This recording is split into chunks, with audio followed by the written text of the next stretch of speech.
ছোট্ট একটি দোয়া।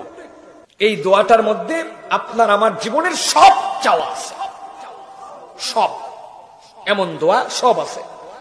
আপনি সিজদায় গেলেন, আপনি সিজদায় যাওয়ার পরে মনে করবেন যে আল্লাহ, আমি তো সেই মানুষ যাকে একমাত্র তুমি দাঁড় হয়ে থাকার মতো তৌফিক দান করেছো।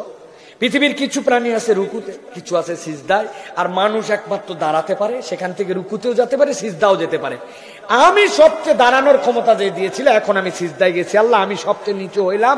হওয়ার পরে এখন ঘোষণা দিচ্ছি সুবহানা রাব্বিয়াল আ'লা, সুবহানা রাব্বিয়াল আ'লা, সুবহানা রাব্বিয়াল আ'লা, আমার রব সবচেয়ে উপরে। এইটা পড়ার পরে রাসূলুল্লাহ সাল্লাল্লাহু আলাইহি ওয়াসাল্লাম ছোট্ট একটা দোয়া পড়তেন, আল্লাহুম্মা গফিরলি যামবি কুল্লাহ দিক্কাহু ওয়া জিল্লাহ ওয়া আউওয়ালাহু ওয়া আখিরাহ ওয়া আলানিয়াতাহ ওয়া সিররাহ।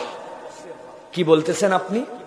আল্লাহুম্মা গফিরলি যামবি কুল্লাহ, হে আল্লাহ, আমি না এখন মাটিতে মাথা লাগাই দিছি, আমি না বলছি তুমি সবচেয়ে বড়, এখন তোমার কাছে আমার একটা আবদার আছে আল্লাহ, আল্লাহুম্মা গফিরলি যামবি কুল্লাহ, তুমি আমার সব গুনাহ মাফ করে দাও। এরপরে বলতেছেন দিক্কাহ ওয়া জিল্লাহ। দিক্কা মানে কি? ছোট থেকে ছোট, মানে আমি গুনার মধ্যেই ধরছিলাম না, এরকম গুনাহ আমার আছে, কিন্তু আল্লাহ সব গুনাহ মাফ করবে, ছোট থেকে ছোট দিক্কা। এরপরে বলতেছেন জিল্লাহ, বড় থেকে বড় যত গুনাহ, আল্লাহ আমার গুনাহ মাফ করো, ছোট থেকে ছোট ছোট সব, বড় থেকে বড় বড় সব, আউওয়ালাহু ওয়া আখিরা, একবারে প্রথমে যে গুনাহ করছি ওইটাও মাফ করো, একবারে শেষে যে গুনাহ করছি ওটাও মাফ করো, ওয়া আলানিয়াতাহু ওয়া সিররা, আল্লাহ কত গুনাহ তো প্রকাশ্যে করছি সেটাও মাফ করো, আর যেটা গোপনে করছি সেটাও মাফ করো। এই দোয়া যদি কোনো বান্দা হৃদয়ের অনুভূতি নিয়ে করে, সিজদাতেই আল্লাহ তার জীবন মাফ করে দেবে। তাহলে সুবহানা রাব্বিয়াল আ'লা, সুবহানা রাব্বিয়াল আ'লা, সুবহানা রাব্বিয়াল আ'লা, আমি সেই সৃষ্টি যে দাঁড়াতে পারি, রুকুতে যেতে পারি, হালতেও পারি, আমি এখন সবচেয়ে নিচে, তুমি সবচেয়ে বড়।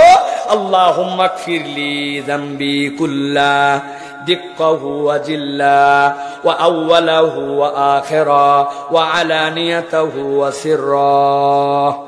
এইটা যদি কোনো বান্দা একবার বলে, আর তার যদি বান্দার হক নষ্ট করার গুনাহ না থাকে, শিরিক যদি না থাকে, আল্লাহ তার সব গুনাহ মাফ করে দিবেন।